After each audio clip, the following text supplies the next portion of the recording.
Então, para esses artigos 1º ao 4º, sem mais delongas, pessoal. Essa vai ser uma aula um pouco maior, eu já antecipo, tá? A Câmara dos Deputados, com sede em Brasília, gente, na capital federal, funciona no Palácio do Congresso. Aqui não tem maiores peguinhas de prova, tanto que não tem nada sublinhado, mas o parágrafo único, né, havendo motivo relevante ou de força maior, a Câmara poderá, por deliberação da mesa, por favor, anotem, por deliberação da mesa, ad referendum da maioria absoluta, a maioria absoluta dos deputados, reunir-se em outro edifício ou em ponto diverso no território nacional. Eu peço, portanto, que vocês circulem esse artigo 1º, parágrafo único, como uma norma que tem uma boa chance de cair em prova, gente. Eu quero destacar que tem dois principais ad referendums no regimento. Ad referendum, gente, é mediante uma decisão posterior, aqui no caso do plenário, da maioria absoluta dos deputados, que vai referendar, que vai confirmar essa decisão da mesa diretora diante de uma situação muito problemática. Nós tivemos a invasão dos 3 poderes, gente, em 8 de janeiro de 2023, mas acabou que conseguiu-se debelar esta invasão e conseguiu-se se reunir no Palácio do Congresso Nacional. Mas se fosse uma situação hipotética de que não se conseguisse reunir no Palácio do Congresso, aqui na sede dos 3 poderes, aqui em Brasília, nós teríamos então a necessidade de uma decisão da mesa rápida, tá? Com uma posterior decisão que referendaria essa posição pela maioria absoluta dos deputados. Em um momento oportuno, a gente explica o que é maioria simples, maioria absoluta. Eu não vou poder trazer todos os conceitos básicos, gente, agora, tá? Não é uma aula associada de direito constitucional, tá? Para que a gente explique com tantas preliminares esses aspectos básicos, mas a gente tenta fazer uma certa pausa para poder explicar, gente, que maioria absoluta é um número fixo que diz respeito, que leva em conta a quantidade de membros, a totalidade dos membros de uma casa. Na Câmara dos Deputados, nós temos 513 deputados, maioria absoluta é o número fixo de 257 deputados. Eu posso ter numa sessão plenária da Câmara dos Deputados 300 deputados, 400 deputados, 500 deputados. Em todas essas situações, a maioria absoluta vai ser, no mínimo, 257. Se eu tiver 257 votos favoráveis, eu tenho a maioria absoluta desses votos, sendo que a maioria relativa, ou simples, ou maioria de votos, ela depende da quantidade, tá? de pessoas presentes na sessão, desde que haja uma presença mínima de maioria absoluta. É o que a gente estuda na Constituição Federal, artigo 47, mas que então, se eu tiver 500 deputados, ou se eu tiver 300 deputados, a maioria simples desses 300 vai ser 151, tá? Sendo que se eu tiver 400, 201. Mas a maioria absoluta é um número fixo de 257. E existe outro ad referendo importante que a gente vai ver na aula 2.1 de regimento, que é quando há também uma matéria inadiável, o presidente da Câmara pode decidir uma matéria de competência da mesa diretora ad referendum da mesa. Está no artigo 15, parágrafo único. Então, associe, já estude esses dois ad referendums, né? Decisões que referendam essas decisões rápidas. A mesa, no caso de não se conseguir se reunir no Palácio do Congresso, a mesa pode tomar essa decisão, se reunir em outro local do território nacional, ad referendum da maioria absoluta dos deputados, pelo menos 257 vão ter que concordar com essa decisão, e no artigo 15, parágrafo único, uma matéria da mesa diretora que for inadiável, o presidente da Câmara pode, ad referendum da mesa, tomar uma decisão da mesa, tá? Então, esses dois ad referendum são massa para você já estudar em conjunto. Lembrando que o terceiro ad referendum tem bem menos chance de cair na prova, está no artigo 251, parágrafo único do regimento da Câmara. A gente fala lá no módulo 9, muito para frente, com pouca chance de cair em prova, tá? Mas esses dois ad referendos têm grande chance de cair, certo? E eu já expliquei o que é ad referendo, vou me permitir não explicar de novo quando eu estiver lá no artigo 15, parágrafo único. Muito bem. E aí, pessoal, a gente tem o artigo 2º, na verdade, antes de entrar no artigo 2º, eu já trago aqui alguns conceitos básicos para a gente também poder avançar na literalidade do regimento, que a legislatura, gente, é o período de 4 anos, estamos na 57ª legislatura, que vai de 1º de fevereiro de 2023, quando ocorreu a posse dos deputados eleitos, até 1º de fevereiro de 2027, logo antes da posse dos próximos deputados, que serão eleitos em 2026, e, portanto, a legislatura, gente, é o período de 4 anos, é uma forma de o Congresso Nacional se organizar de 4 em 4 anos por legislaturas. O mandato do senador tem 8 anos, mas vamos lembrar que a legislatura também no Senado é de 4 anos. O mandato de um senador atravessa 2 legislaturas. O Congresso Nacional funciona por legislaturas de 4 em 4 anos. Quando a gente estuda processo legislativo, há o princípio da unidade da legislatura, que faz com que proposições elas podem ser arquivadas ao final de uma legislatura. Nós temos a ideia de que comissões temporárias terminam ao final de uma legislatura, obrigatoriamente. As comissões permanentes, CCJC, ela não precisa ser criada a cada legislatura. A cada legislatura mudam, a cada período mudam-se membros, né? Na Câmara dos Deputados, a cada sessão legislativa você tem uma mudança de membros, mas a questão da comissão, a CCJC, Comissão de Constituição, Justiça e de Cidadania da Câmara dos Deputados, ela permanece. Ela foi criada, né, como uma comissão permanente que atravessa legislaturas.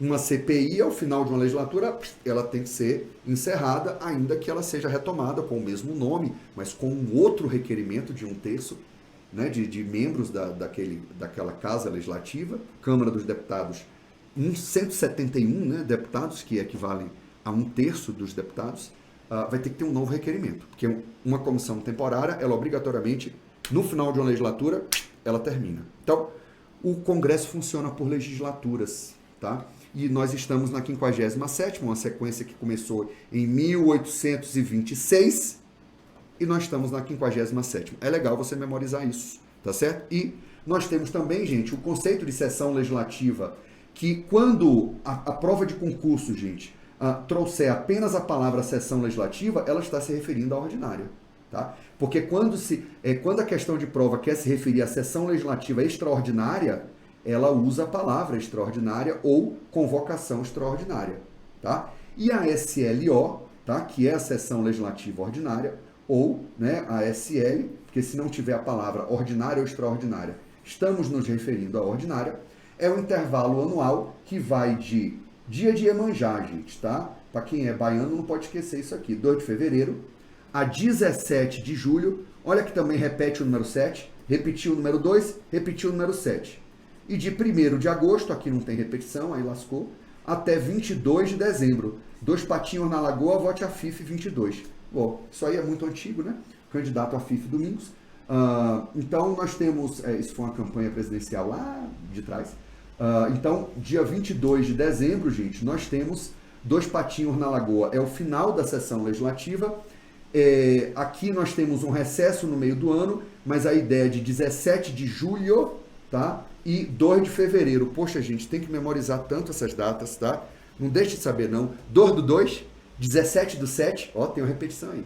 1º de agosto e 22 de dezembro, tá? É o período. As assembleias estaduais, as câmaras de vereadores, às vezes funcionam em períodos diferentes, pessoal. Mas o Congresso Nacional, por uma exigência da Constituição, artigo 57, funciona nesse período. Já foi diferente, tá? Não quero nem dizer como é que já foi, para não confundir sua cabeça. Na hora da prova, 2 de fevereiro a 17 de julho, 1º de agosto a 22 de dezembro, ou a gente vai ver, tá? O primeiro dia útil subsequente a essas datas, tá? Mas calma que a gente vai ver, mas essas datas são as principais. Mas calma que se cair num sábado a gente pula um pouquinho para frente, tá? Então, recesso parlamentar, gente, é um termo que diz respeito aos períodos que extrapolam a sessão legislativa ordinária, tá? Então, 22 de julho, estamos em recesso parlamentar, teoricamente. Calma que a gente vai ver que pode não ter esse recesso do meio do ano. Mas recesso é fora desse período da sessão legislativa ordinária, tá certo? E a sessão legislativa extraordinária é quando ocorre a convocação extraordinária do Congresso. Isso está previsto no artigo 57, parágrafo 6º, e nós vamos trazer aqui, gente, eu faço questão de trazer para vocês um caso em que nós tivemos uma convocação extraordinária este ano de 2023, gente, tá? Vou manter aqui essas coisas, enquanto eu estou aqui pegando, gente, algo na internet, tá? Que eu reservei para a gente estudar aqui, tá? Olha só, pessoal, inclusive eu botei aqui, né?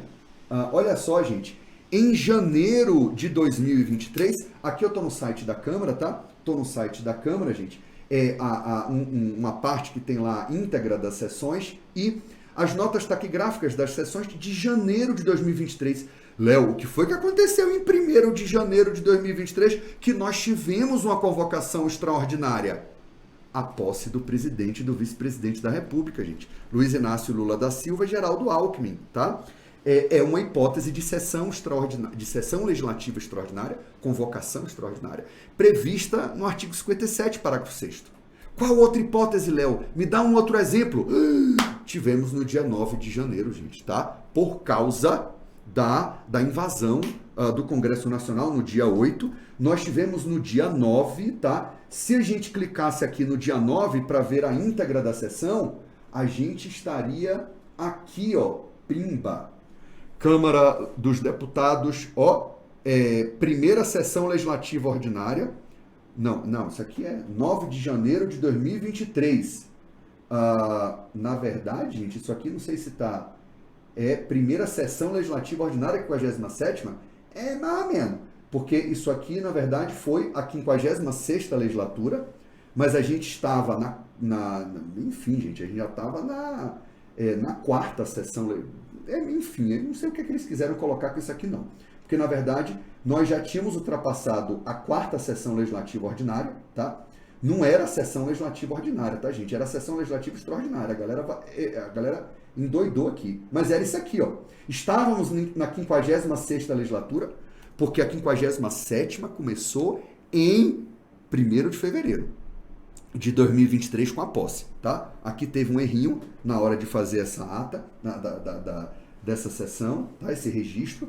Só que em 9 de janeiro de 2023, gente, nós tivemos sessão legislativa extraordinária com a lista de presença, registro, comparecimento de 433 senhoras e senhores. Talvez esteja difícil para vocês entenderem aí, gente, mas sabe o que foi que aconteceu? Nós tivemos a deliberação, tá? Da mensagem, tá aqui escrito, 14 de 2023, que submete à apreciação do Congresso Nacional a intervenção federal no Distrito Federal, gente, para pôr termo grave comprometimento da ordem pública, que foi o caso da invasão, gente, tá? Tivemos, né, durante 30 dias, uma intervenção federal no Distrito Federal. E o que é que acontece? Nós tivemos aqui, gente, a deliberação, e para que ocorresse essa deliberação, nós tivemos uma convocação extraordinária do Congresso. Nas aulas de Direito Constitucional, a gente vai trabalhar muito isso, e de processo legislativo também. Então, o que é que eu quero dizer para vocês?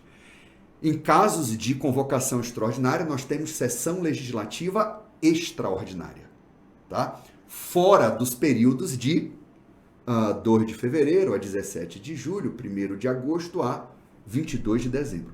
Não confundam, vamos voltar para o slide, Léo. Vamos voltar para o slide. No slide, nós temos o quê? Meu amigo, calma que eu volto aqui para nós vermos. Nós temos a ideia da sessão legislativa ordinária e a sessão legislativa extraordinária, que não se confundem com outros termos que eu nem trouxe aqui agora, só quero comentar. Sessão ordinária, que são sessões que aconteceriam lá na frente, vocês vão ver em determinados dias da semana, com sessões extraordinárias que acontecem em dias diferentes e horários diferentes daqueles previstos no regimento da Câmara. Então, a sessão ordinária é aquela do dia a dia, né? Não é o ano inteiro. A sessão extraordinária é aquela que acontece diariamente em dias e horários diferentes daqueles previstos para sessões ordinárias.